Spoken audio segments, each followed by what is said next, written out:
What's going on, everyone? I'm NotBae, and in case you aren't aware, this past weekend of August 27th through the 29th saw perhaps the most highly anticipated Smash tournament of the year, Ultimate Summit 3. Unlike most other fighting game tournaments, which are open, meaning anyone can sign up and compete, Summit is one of the only invitational tournaments, making the competition consistently the most stacked and arguably the most meaningful for the competitors. Well, Summit definitely did not disappoint, garnering over 75,000 concurrent viewers at its peak, and as a result, a ton of players rose to the occasion.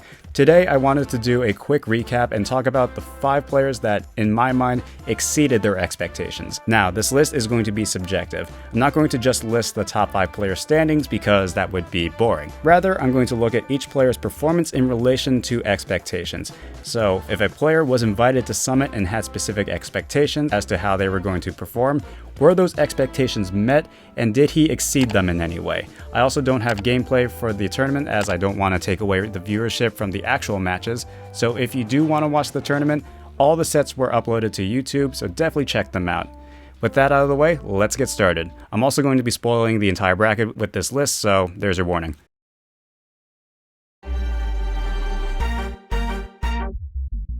Coming in at number 5 is Adamesque. Now I know what you're thinking, how can Adamesque be one of the top performers? He only won a single set and finished 13th out of 16 in the standings. The reason is because he mains King Diddy. In the time leading up to Summit, a lot of people understandably doubted Adamesque because of the character he's playing. No one has seen a Diddy in a tournament of this caliber, and the expectation was for Adamesque to get voted in and go 0-5. But nope, Adamesque got on stream, gave Tier List the middle finger, and proceeded to show everyone what a top-level Diddy looks like, taking a set against Dark Wizzy, and even going to Game 5 against Aaron. Yes, he did finish close to the bottom, but to even take a set playing Diddy, you've made it onto the list in my eyes.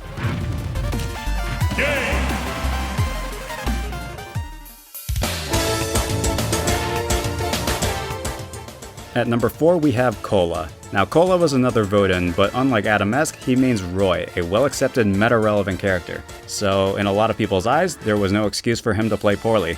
So Cola kinda was expected to play well, and play well he did, finishing 7th in the standings with a winning set record of 4-3, taking notable sets off of Meister and DeBuzz, 2 top 10 PGR players. And even his losses, he still performed well, taking games off of MKLeo, the first seed of the tournament, and going to Game 5 against Mars, which ended in heartbreaking fashion. If you watch any set, definitely look up Mars vs. Cola. It's truly one for the ages.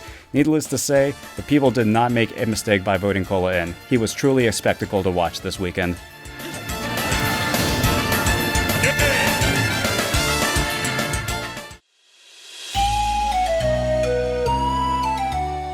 At number 3, we have a fan favorite, Void.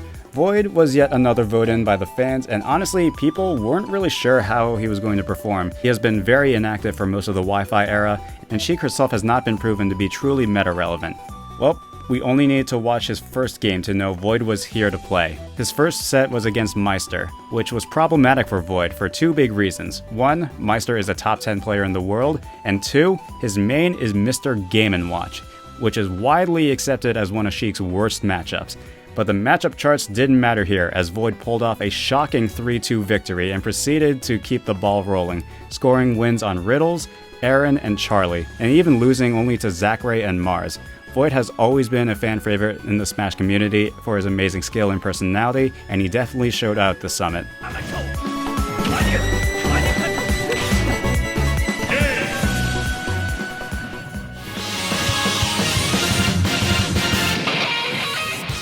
Coming in at number 2 is one of my personal favorite players, Spargo. Spargo came into Summit with a single question from the fans: can he hold his own against the old guard?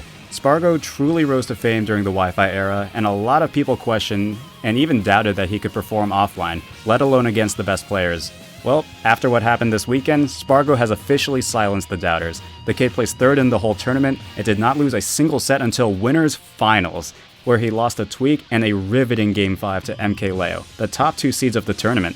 And his bracket was nothing easy. He got wins on Ken, Tweek, and Aaron in pools, and continued his dominance in the finals bracket, beating Riddles and Zachary. Complain about Wi-Fi all you want, but this kid Spargo is a true competitor and has been sensational this weekend.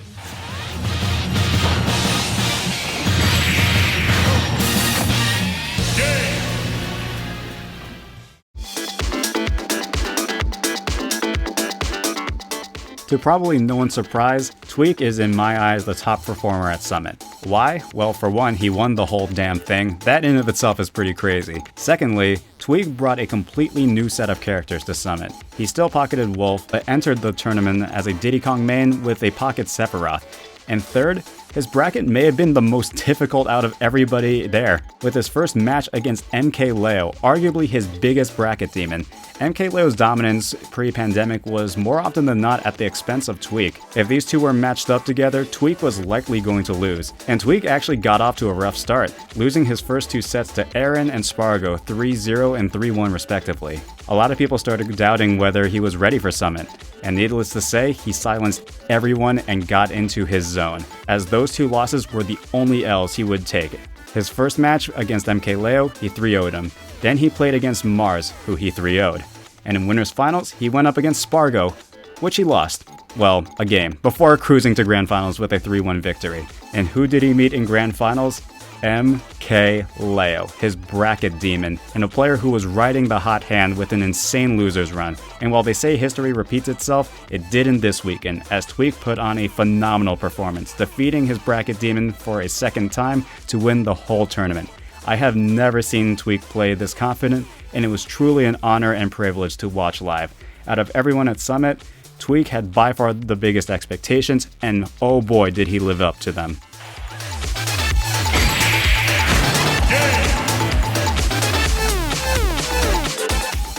So there you have it. Those are the players I thought exceeded their expectations. And honestly, this list doesn't even begin to encapsulate how amazing this tournament was.